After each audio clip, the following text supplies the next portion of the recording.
বাসা থেকে বাইরে এলাম, আমার ব্রিজ পার হয়ে মির্জাপুর মির্জাপুর থানার এদিকে এসে আমার গাড়িটা স্লো করে সামনে হলো জ্যাম, তার জন্য স্লো করে। আর পিছনে তোমার সবজির ট্রাক আইসা করে কি লাগাই দেয়, গাড়িটা এসে লাগাই দেয়। আর আমি ছিলাম তোমার কেবিনের উপরে, ট্রাকের কেবিনের উপরে। আমি পড়ে যাই গরুর উপরে। ওখান থেকে আমি ওইটা আমার এক ফুপা বলছে, আরিফুল তোর বাপেকে বাঁচা, আরিফুল তোর বাপের বাঁচা। আমি কি হয়েছে আমি দেখে আসি। আমার আব্বা থেকে শুয়ে রয়েছে, মানে এক কোনায় শুয়ে রয়েছে।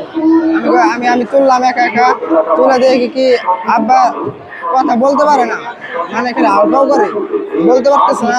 আমি মেলাই করলাম। তারপরে আমার কাকা ছিল ওই জায়গায়, একই সাথে আমার কাকারে বললাম কি কাকা আপনি ধরেন আব্বারে, আমি একটু পানি নিয়ে আসি।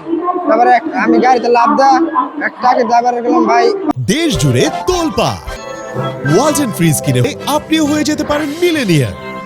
পানি দেন তো, পানি দিল, তারপর মাথায় দিলাম, একটু বুকে দিলাম, খাওয়াই দিলাম।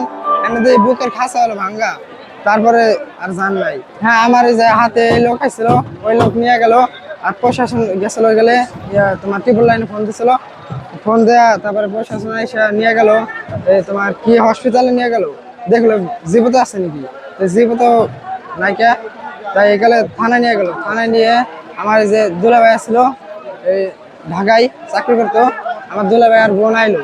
আইসা তারপর মেলা জায়গায় সই স্বাক্ষর দিয়া তারপরে নিয়ে গেলাম। নিয়ে যায় দাফন কইরা তারপরে আবার আমি আইছি। আবার লাশ দাফন কইরা আবার আমি আইছি। 3টে গরু 4,45,000। হ্যাঁ, 80 সব 80। হ্যাঁ, মনে পড়ছিল তোমার লাইট ছিল না। হ্যাঁ, অন্ধকার তাই গরু হলো শুয়ে পড়ে। আমার একটা গরু শুয়ে পড়ে, ওইটা না হলে 2 লাখ টাকা যেত, বুঝছেন। তাই শুয়ে পড়ে। আব্বারে বলি আব্বা এই গরুটা তো দেখা যায় না, যদি শুয়ে পড়ে তাহলে আর গরু পাড়ায় মাইরা লাভ। হ্যাঁ, আব্বা বললো কি তোমার এত মাতবাড়ি করা লাগবো না, তুমি আমার লাইট কিনে কি করো, চলে আসছি এই সিরাজগঞ্জ থেকে। তারপরে গরু শুবার লাগছিল, আমার আব্বু কে বলি গরু উঠাই দিয়া খালি 2 মিনিট হয় নাই, তোমার ওই ট্রাকের পিছনে এসে বইছে আর আমার ধাক্কা দিচ্ছে। আমার বাপের নাম মোহাম্মদ তুহিন।